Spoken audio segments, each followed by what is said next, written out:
ચાલો મિત્રો, હવે તમને યાદ જ હશે, ભણી રહ્યા છીએ બાયોલોજી. જૈવિક અણુઓ એટલે શું? તમને ખ્યાલ જ છે, કાર્બોદિત, લિપિડ, પ્રોટીન, ન્યુક્લિક એસિડ, જેને જૈવિક મહાઅણુ કહેવાય. હું મહા લગતા ભૂલી ગયો છું. તો જૈવિક મહાઅણુઓ, મોટા અણુઓ, મહાઅણુઓ, મોટા અણુઓ, આગળ જૈવિક શબ્દ છે, મીન્સ કે આ અણુઓથી સજીવ બનેલો છે. જેના ઉદાહરણ મેં તમને કીધા, તમને ખ્યાલ જ છે, કાર્બોદિત, લિપિડ, પ્રોટીન અને ન્યુક્લિક એસિડ. હવે જુઓ, કાર્બોદિત અને લિપિડ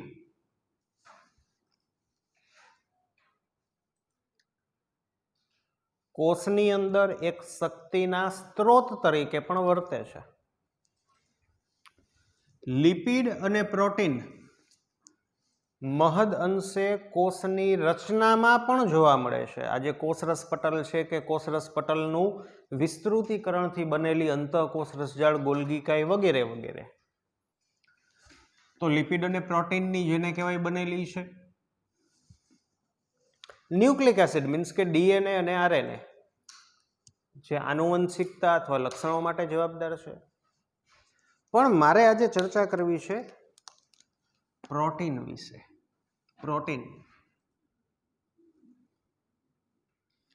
આમ તો તમે 12મા ધોરણમાં છો એટલે બહુ વાંધો નથી, પણ 11થમાં જો હોત તો પ્રોટીનનું નામ તો સાંભળેલું હોય, પ્રોટીન પ્રોટીન બધે થતું તો હોય, પણ હકીકતે પ્રોટીન જે છે એનું કાર્ય શું છે એ નથી લોકોને ખબર હોતી. ચાલો, તમને આછી પાતળી ખબર જ હશે એવી આશા સાથે ફરીથી હું તમને રજૂ કરું છું. તો પ્રોટીન છે ને મિત્રો, પ્રોટીન જોજો, પ્રોટીન વિના જીવન શક્ય નથી. પ્રોટીન અણુઓ વિના જીવન શક્ય નથી. ચાલો મેથ્સ મુજબ સાબિતી જોઈએ. પ્રશ્ન થાય, કઈ રીતે પ્રોટીન વિના જીવન શક્ય નથી? જો આવી રીતે આપણે એમ કહીએ કે કોઈ સજીવ જીવંત છે, કોઈ સજીવ જીવંત છે, તો એનો મિનિંગ શું થાય? તો કે એના કોષો જીવંત છે. કોષ જીવંત છે. કોષ જીવંત છે એની વ્યાખ્યા શું અથવા એનો મિનિંગ શું, અથવા એ કેમ ખબર પડે? તો કે કોષ જીવંત છે ઇઝ ઇક્વલ ટુ, આ ઇઝ ઇક્વલ ટુ છે, બાયોલોજીનું આમ ઊંધું થાય એવું, ઇઝ ઇક્વલ ટુ કોષમાં જૈવ રાસાયણિક ક્રિયા થવી અથવા તો શરૂ હોવી. કોષની અંદર મહદ અંશે કોષરસમાં સતત જૈવ રાસાયણિક ક્રિયાઓ થતી હોય તો એ કોષ જીવંત છે એમ કહેવાય, અને કોષો જીવંત હોય તો સજીવ જીવંત છે એમ કહેવાય. હું સમજાવી રહ્યો છું આ વાત એટલે કે પ્રોટીન વિના જીવન શક્ય નથી એની સાબિતી આપું છું. હવે તો ફાઇનલી આપણે આ કન્ક્લુઝન ઉપર આવ્યા કે કોષ જીવંત હોવો એનો મિનિંગ થાય કોષમાં જૈવ રાસાયણિક ક્રિયાઓ થતી હોય. ધ્યાન આપજો, કવિ એવું કહે છે કે કોષની અંદર થતી જૈવ રાસાયણિક ક્રિયા ઉત્પ્રેરિત હોય છે. આવું કવિએ ધોરણ 11 ની અંદર ચેપ્ટર નંબર 9 જણાવ્યું. ઉત્પ્રેરિત એટલે શું? તો કે કોકના દ્વારા પ્રેરિત થાય. ભારતની અંદર ધોરણ 1 થી 12 ની અંદર આવતું જે શિક્ષણ છે એ ઉત્પ્રેરિત હોય છે. કેવું હોય છે? ઉત્પ્રેરિત. એટલે કે ધોરણ 1 થી 12 ની અંદર આવતું જે શિક્ષણ છે ને એ તમને પ્રેરવામાં આવે છે. કોના દ્વારા? શિક્ષકો દ્વારા.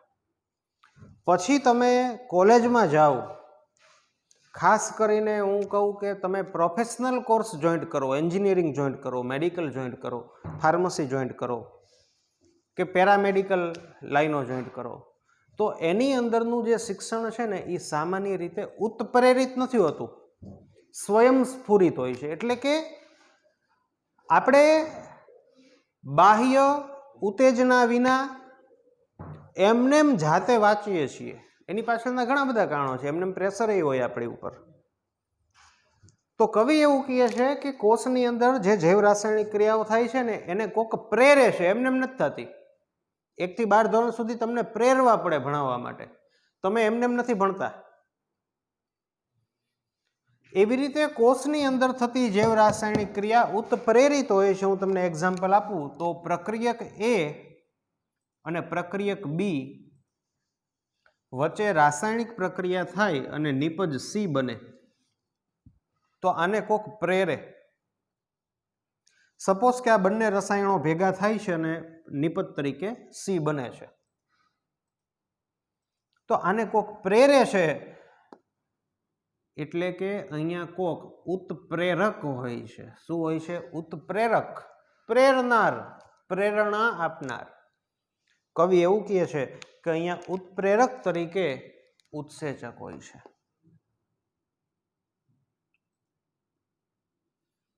ઉત્સેચક.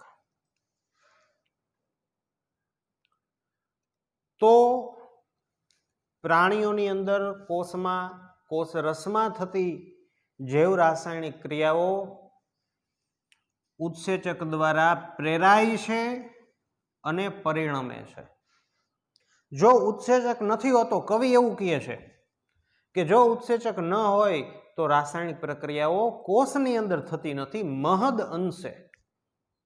અંશે કીધું એટલે કદાચ આમાં અપવાદે હોય, એમાંય ના નથી પાડતા, પણ મોટા ભાગની જૈવ રાસાયણિક ક્રિયાઓ ઉત્સેચક વિના શક્ય નથી.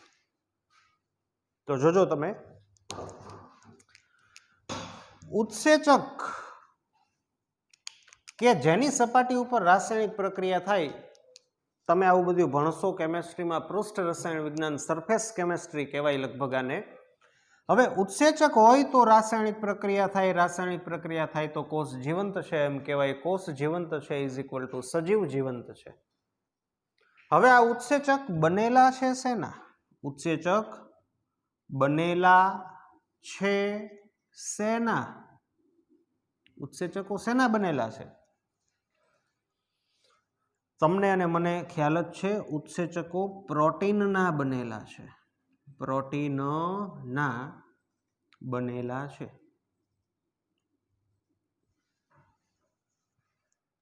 ઓકે, સરસ. ચાલો, તો એક વસ્તુ તો નક્કી છે કે પ્રોટીન છે તો ઉત્સેચકો છે. ઉત્સેચકો છે તો જૈવ રાસાયણિક ક્રિયાઓ થાય. જૈવ રાસાયણિક ક્રિયા થાય તો કોષ જીવંત છે એમ કહેવાય. કોષ જીવંત છે એટલે કે સજીવ જીવંત છે. સજીવ જીવંત છે એટલે કે જીવન શક્ય છે. એટલે જો પ્રોટીન ન હોય તો અલ્ટિમેટલી કોષમાં જૈવ રાસાયણિક ક્રિયાઓ થતી નથી. બીજું કે આપણા કોષની અંદર કે શરીરમાં જોવા મળતા દરેક પ્રોટીન ઉત્સેચક નથી. પ્રોટીન મહદ અંશે બે મહત્વતા ધરાવે છે. પ્રોટીન છે તે રચનાત્મક કાર્ય પણ કરે છે અને કાર્યાત્મક પ્રકારના પણ પ્રોટીન છે. સમજાવું, રચનાની અંદર ભાગ લેતા પ્રોટીન પણ છે, કાર્યની અંદર ભાગ લેતા પણ પ્રોટીન છે. હું તમને એક્ઝામ્પલ આપું કે આપણા નખ છે, વાળ છે, એની અંદર રહેલા જે પ્રોટીન છે એ એક રચનાની અંદર સંકળાયેલા છે. એવા પણ પ્રોટીન છે કે જે કાર્યાત્મક પ્રોટીન, જે કાર્ય કરે છે. તો કાર્યાત્મક પ્રકારના જે પ્રોટીન છે એનું એક્ઝામ્પલ છે ઉત્સેચકો. રચનાત્મક પ્રકારના પ્રોટીન જે છે એના મેં તમને સીધા સમજાઈ જાય એવા એક્ઝામ્પલ આપ્યા. વાળ અને નખની અંદર રહેલું પ્રોટીન. તો ઉત્સેચકો એક પ્રકારના કાર્યાત્મક પ્રકારના કાર્યની અંદર ભાગ ભજવતા પ્રોટીન છે. પ્રોટીન શેના બનેલા છે? પ્રશ્ન થાય, ભણી ગયા તમે, પ્રોટીન શેનું બનેલું છે? તો પ્રોટીન એક પ્રકારનો પોલિમર છે. મારે એવું તમને કહેવાની જરૂર નથી કે પોલિમર કોને કહેવાય. તો કે પ્રોટીન એક પ્રકારનો પોલિમર છે. ઘણા બધા મોનોમર એકમ અણુઓ જોડાઈને પ્રોટીનની રચના થાય છે. આ મોનોમર એટલે કે એકમ અણુઓ એટલે એમિનો એસિડ. એમિનો એસિડ જોડાઈને પ્રોટીનની રચના કરે.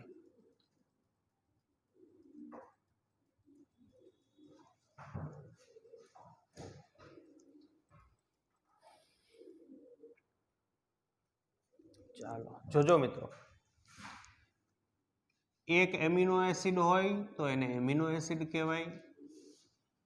બે એમિનો એસિડ હોય તો એને ડાઈપેપ્ટાઇડ કહેવાય. ત્રણ કે તેથી વધુ એમિનો એસિડ હોય તો તેને પોલીપેપ્ટાઇડ કહેવાય. ઘણાય કે આમાં પ્રોટીન કોને કહેવાય?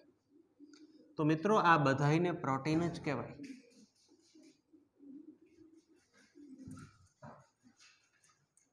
આ બધાયને પ્રોટીન જ કહેવાય. રેડી? તો ઘણા બધા પ્રોટીન એવા પણ છે કે જેમાં એકથી વધુ પોલીપેપ્ટાઇડ શૃંખલા હોય. ધારો કે હું તમને એમ કહું કે ઇન્સ્યુલિન અંતઃસ્ત્રાવ તરીકે વર્તે.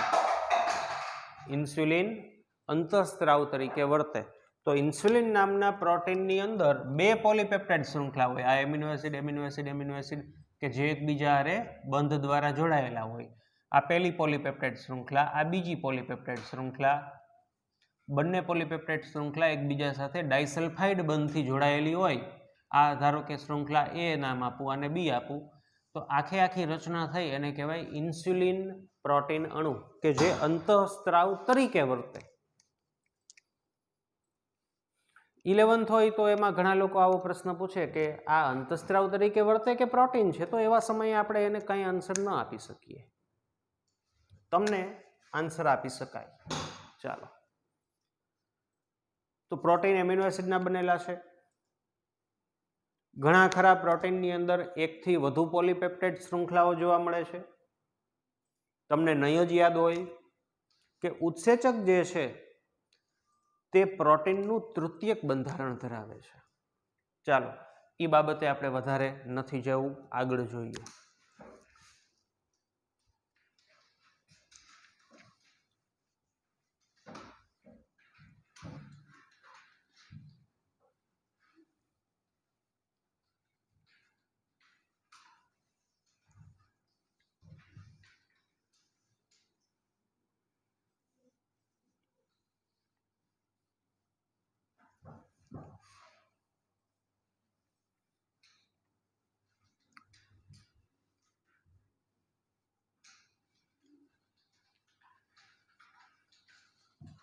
હવે હું એક પ્રશ્ન પૂછું કે પ્રોટીન બને ક્યાં? પ્રોટીન બને ક્યાં? તો બાયોલોજીના વિશાળ કાર્યક્ષેત્રની ચર્ચા કરું તો પ્રોટીન વનસ્પતિઓમાં બને. પણ હું પ્રાણીને અનુલક્ષીને ચર્ચા કરું તો પ્રોટીન કોષની અંદર બને. કોણ બનાવે? તો કે આપણે ભણી ગયા રિબોઝોમ બનાવે. એટલે ઘણા ખરા વિદ્યાર્થી મિત્રોને આવો પ્રશ્ન થાય કે જુઓ કે આપણા કોષમાં રિબોઝોમ પ્રોટીન બનાવે. આવું આપણે ભણી ગયા ને મેં તમને ભણાવ્યું હોય ભૂતકાળમાં. હવે જો આપણા કોષની અંદર રિબોઝોમ પ્રોટીન બનાવતું હોય તો શા માટે બહારથી ખોરાકમાંથી પ્રોટીન લેવું જોઈએ?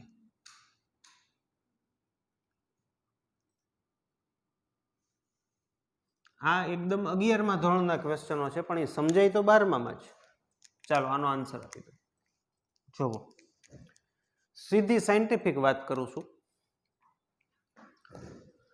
કે કોષમાં રિબોઝોમ પ્રોટીન બનાવે છે, તો શા માટે બહારથી પ્રોટીન લેવું જોઈએ, અથવા તો બહારથી પ્રોટીન લઈએ છીએ તો કોષ શા માટે બનાવે છે? આ મૂંધો પ્રશ્ન થાય. જો આવું હોય, એમાં કાંઈ ન હોય. ધારો કે તમે મગ ખાધા કે ચણા ખાધા કે ઘઉં ખાધા, ઘઉંમાંય પ્રોટીન હોય, એવું ન હોય. હવે તમે મગ ખાધા તો મગની અંદર આ પ્રોટીન એટલે શું? પોલીપેપ્ટાઇડ શૃંખલા, આ વિવિધ પ્રકારના એમિનો એસિડ. તમને ભૂલાઈ તો નહીં જ ગયું હોય કે એમિનો એસિડના 20 પ્રકાર હોય. નામ નહીં આવડતા હોય, પણ કેમેસ્ટ્રીમાં તમારે 20 નામે યાદ રાખવાના છે. આપણે 2-4 નામ યાદ હોય તો પણ ચાલે એવું છે. એલેનિન ને ગ્લાયસિન ને ટ્રિપ્ટોફેન ને. ચાલો, તો મગની અંદર રહેલું આ છે પ્રોટીન. જોજો, સપોઝ કે હું અહીંયા નંબર આપી દઉં કે આ એમિનો એસિડ નંબર 1 2 3 4 5 6 7 8. હવે આ પ્રોટીનનું શું થાય? પાચન માર્ગમાં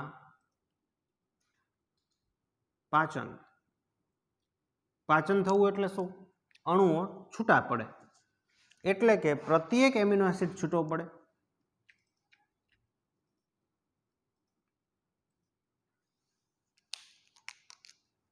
વન 2 3 4 5 6 7 8.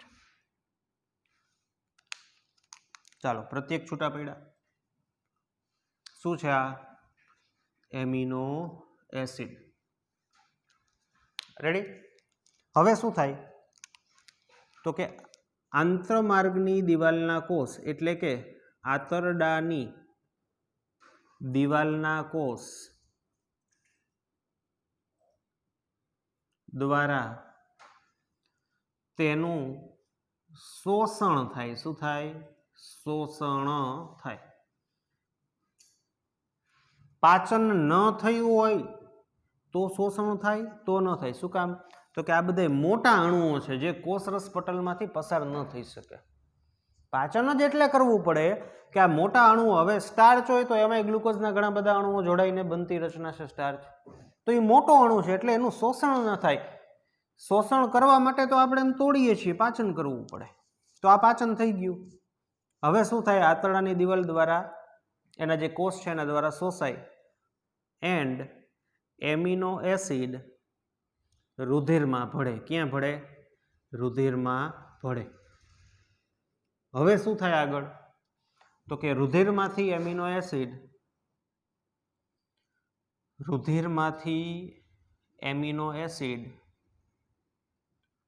કોષમાં પ્રવેશે.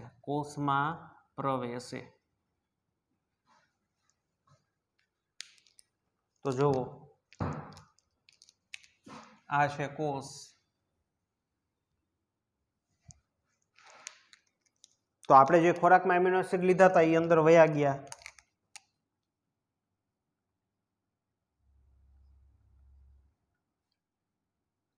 આ બધા એમિનો એસિડ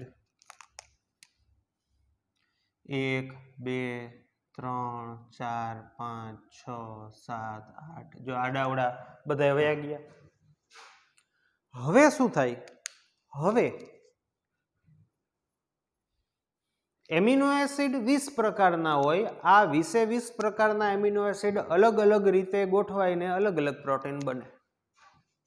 બીજું કે દરેક પ્રોટીનમાં 20 પ્રકારના એમિનો એસિડ હોવા જોઈએ એવું જરાય જરૂરી નથી. 20માંથી કોઈ 10 પ્રકારના પણ હોઈ શકે, 8 પ્રકારના પણ હોઈ શકે, 15 પ્રકારના પણ હોઈ શકે. બીજું એની ગોઠવણી આડાવડી ગમે એવી હોય. એટલે કે આજે દરેક પ્રોટીન અલગ અલગ કેવી રીતે છે? 2 રીતે, કે એમિનો એસિડની ગોઠવણીનો ક્રમ તથા જોવા મળતા એમિનો એસિડના પ્રકાર. આજે દરેક એમિનો એસિડમાં 20 પ્રકારના એમિનો એસિડ હોય જ એવું જરાય જરૂરી નથી. 20માંથી 15 હોય, 8 હોય, 12 હોય, 10 હોય. બીજું એની ગોઠવણી અલગ અલગ છે. હવે આ મગની અંદર રહેલું પ્રોટીન કે જેમાં આવી ગોઠવણી હતી, ધારો કે આપણા શરીરને એક પ્રોટીનની જરૂરિયાત છે, તો આપણું શરીર આવું કરશે. આપણા કોષની અંદર આવું પ્રોટીન બને ક્યાંથી? રિબોઝોમમાંથી. આ રિબોઝોમ છે. રિબોઝોમ જે છે તે ધારો કે એક પ્રોટીન આપણા શરીરમાં એવું છે કે એમાં ગોઠવણી આવી છે કંઈક, આટલા એમિનો એસિડ ગોઠવાય,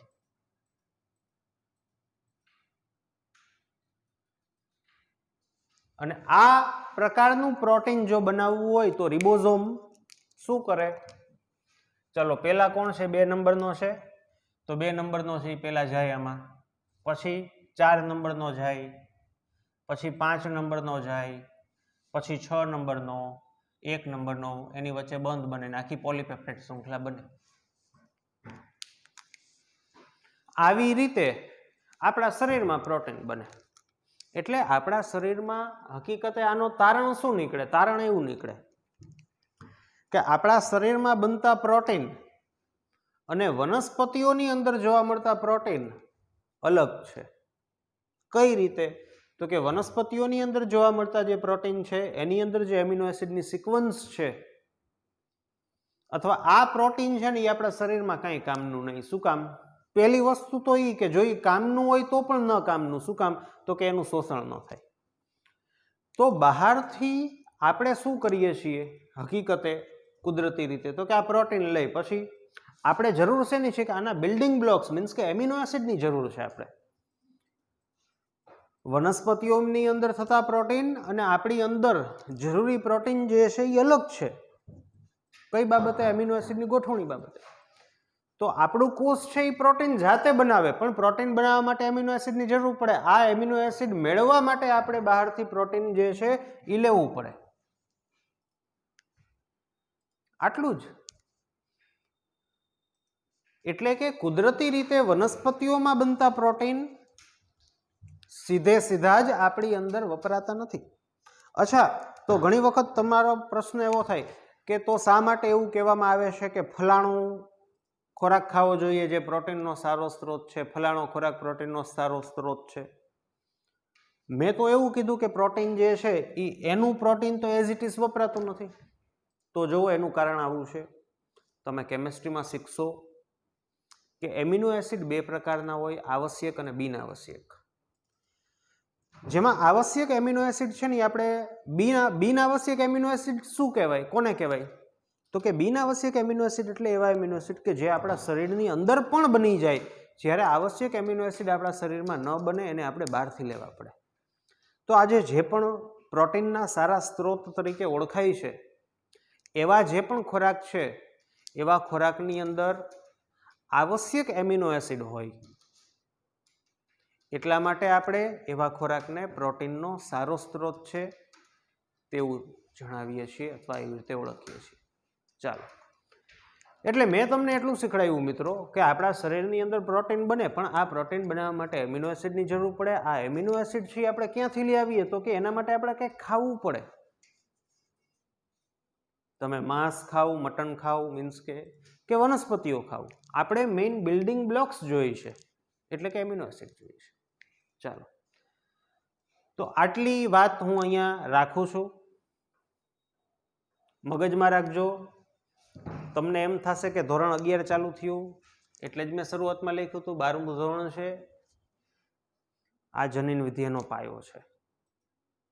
તો મારે જે મેઇન વાત કરવી છે એ તો હજી બાકી જ છે. આટલે સુધી જેને કહેવાય હજી પહોંચ્યા. મારે હવે અહીંથી આગળનું સ્ટેપ કેવું છે કે રિબોઝોમને કેમ ખબર પડે કે મારે કયું પ્રોટીન બનાવવું છે, અથવા તો મારે કયા એમિનો એસિડને કઈ સિક્વન્સમાં ગોઠવવા, એની એક જસ્ટ વાત આવતા લેક્ચરમાં કરીશું. તો મળીએ મિત્રો ફરીથી નેક્સ્ટ લેક્ચરમાં.